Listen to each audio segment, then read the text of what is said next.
ಬಾಗಲಕೋಟೆಯ ಹುನಗುಂದದಲ್ಲಿ monkey cap ಕಳ್ಳರ ಹಾವಳಿ ಜೋರಾಗಿದೆ. ಮೂವರು ಪೊಲೀಸ್ ಸಿಬ್ಬಂದಿ ಮನೆಗಳಿಗೂ ಕೂಡ ಕಳ್ಳರು ಕನ್ನ ಹಾಕಿದ್ದಾರೆ. ಪೊಲೀಸರ ಮನೆಯೊಳಗೆ ಅಸ್ತವ್ಯಸ್ತ ಆಗಿದ್ದು ಕೆಲ ವಸ್ತುಗಳನ್ನು ಕದ್ದೊಯ್ದಿದ್ದಾರೆ. ಮಂಕಿ ಕ್ಯಾಪ್ ಕೈಯಲ್ಲಿ ಕೋಲು ಹಿಡಿದು ಬ್ಯಾಟರಿಯನ್ನು ಹಿಡಿದು ಬಂದಂತಹ 4 ಜನ ಕಳ್ಳರು ಚಲನವಲನ ಸಿಸಿಟಿವಿಯಲ್ಲಿ ಸೆರೆಯಾಗಿದೆ. 9ಕ್ಕೂ ಹೆಚ್ಚು ಮನೆಗಳಲ್ಲಿ ಕಳ್ಳತನ ಮಾಡಿದ್ದು ಲಕ್ಷಾಂತರ ರೂಪಾಯಿ ಮೌಲ್ಯದ ನಗದು, ಚಿನ್ನಾಭರಣ ಹಾಗೂ ಬೆಲೆ ಬಾಳುವ ವಸ್ತುಗಳನ್ನು ದೋಚಿ ಪರಾರಿಯಾಗಿದ್ದಾರೆ. ಹುನಗುಂದ ಪೊಲೀಸರು ಪರಿಶೀಲನೆ ನಡೆಸಿ ಕಳ್ಳರಿಗೆ ಬಲೆ ಬೀಸಿದ್ದಾರೆ. ಬಸ್ ಮತ್ತು ಕಾರುಗಳ ನಡುವೆ ಸರಣಿ ಅಪಘಾತ ಸಂಭವಿಸಿದೆ. ಕೋಲಾರ ಹೊರವಲಯದ ಕೊಂಡರಾಜನಹಳ್ಳಿ ಗೇಟ್ ಬಳಿ ಘಟನೆಯಾಗಿದೆ. ರಸ್ತೆ ಬದಿ ನಿಂತಿದ್ದ ಲಾರಿಗೆ ವಿಸ್ಟ್ರಾನ್ ಸಂಸ್ಥೆಯ ಬಸ್ ಡಿಕ್ಕಿ ಹೊಡೆದಿದೆ. ಬಳಿಕ ಬಸ್ಗೆ ಎರ್ಟಿಗಾ ಮತ್ತು ಶಿಫ್ಟ್ ಕಾರು ಸರಣಿ ಡಿಕ್ಕಿ ಹೊಡೆದಿದೆ. ಅದೃಷ್ಟವಶಾತ್ ಯಾವುದೇ ಪ್ರಾಣಾಪಾಯ ಸಂಭವಿಸಿಲ್ಲ. ಕೋಲಾರ ಗ್ರಾಮಾಂತರ ಪೊಲೀಸ್ ಠಾಣಾ ವ್ಯಾಪ್ತಿಯಲ್ಲಿ ಪ್ರಕರಣ ನಡೆದಿದೆ. ಮೂವರು ಯುವತಿಯರು ಯುವಕನಿಗೆ ಅವಾಚ್ಯವಾಗಿ ನಿಂದಿಸಿ ಆವಾಜ್ ಹಾಕಿದ್ದಾರೆ. ವಾಹನಕ್ಕೆ ಸೈಡ್ ಬಿಟ್ಟಿಲ್ಲ ಅಂತ ಯುವಕನ ವಾಹನವನ್ನು ನಿಲ್ಲಿಸಿ ಹಲ್ಲೆ ಮಾಡೋದಕ್ಕೆ ಯುವತಿಯರು ಯತ್ನಿಸಿದ್ದಾರೆ.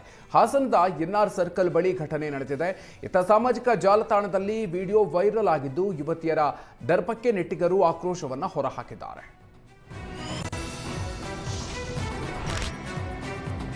ಬೆಂಗಳೂರಲ್ಲಿ ಡಿಜಿಟಲ್ ಅರೆಸ್ಟ್ ಪ್ರಕರಣ ಹೆಚ್ಚಾಗಿದ್ದು ಪೊಲೀಸರ ಟೆನ್ಷನ್ ಹೆಚ್ಚಿಸಿದೆ. ವಂಚಕರ ಜಾಲಕ್ಕೆ ಸಿಲುಕಿ 83 ವರ್ಷದ ವೃದ್ಧ 1.32 ಕೋಟಿ ರೂಪಾಯಿ ಹಣವನ್ನು ಕಳ್ಕೊಂಡಿದ್ದಾರೆ.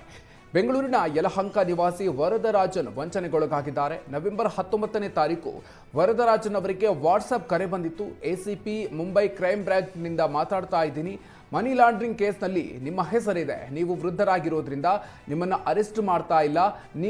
ನಾವು ಕರೆದಾಗ ಮುಂಬೈಗೆ ಬರಬೇಕಾಗತ್ತೆ. RBI ಕಡೆಯಿಂದ ನಿಮ್ಮ ಅಕೌಂಟನ್ನು ಪರಿಶೀಲಿಸಲಾಗ್ತಾ ಇದೆ. ಈ ಕೂಡಲೇ ಸರ್ಕಾರಿ ಬ್ಯಾಂಕ್ ಖಾತೆ ನಂಬರ್ಗೆ ನಿಮ್ಮ ಹಣವನ್ನು ವರ್ಗಾವಣೆ ಮಾಡಿ ಅಂತ ಹೇಳಿದ್ದಾರೆ. ಹೆದರಿದ ವರದರಾಜನ್ ಹಣವನ್ನು ವರ್ಗಾಯಿಸಿದ್ದಾರೆ.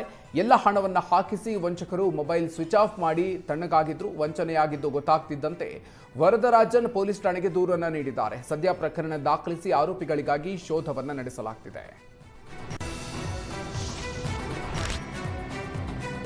ಫುಟ್ಪಾತ್ ಕಸ ತುಂಬಿಸ್ತಾ ಇದ್ದ ಟ್ರ್ಯಾಕ್ಟರ್ಗೆ BMTC ಬಸ್ ಗುದ್ದಿದೆ. ಯಲಹಂಕ ನ್ಯೂ ಟೌನ್ನಿಂದ ಮೆಜೆಸ್ಟಿಕ್ಗೆ ಬರ್ತಾ ಇದ್ದಾಗ ಘಟನೆ ಆಗಿದೆ. ಘಟನೆಯಲ್ಲಿ ಚಾಲಕನಿಗೆ ಸಣ್ಣ ಪುಟ್ಟ ಗಾಯಗಳಾಗಿದ್ದು ಕಂಡಕ್ಟರ್ ಹಾಗೂ ಚಾಲಕರಿಬ್ಬರು ಎಸ್ಕೇಪ್ ಆಗಿದ್ದಾರೆ.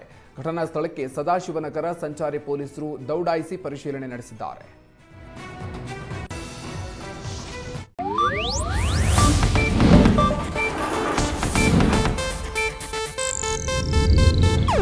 ಇದು ಏಷ್ಯಾನೆಟ್ ನ್ಯೂಸ್ ನೆಟ್ವರ್ಕ್ ಪ್ರಸ್ತುತಿ.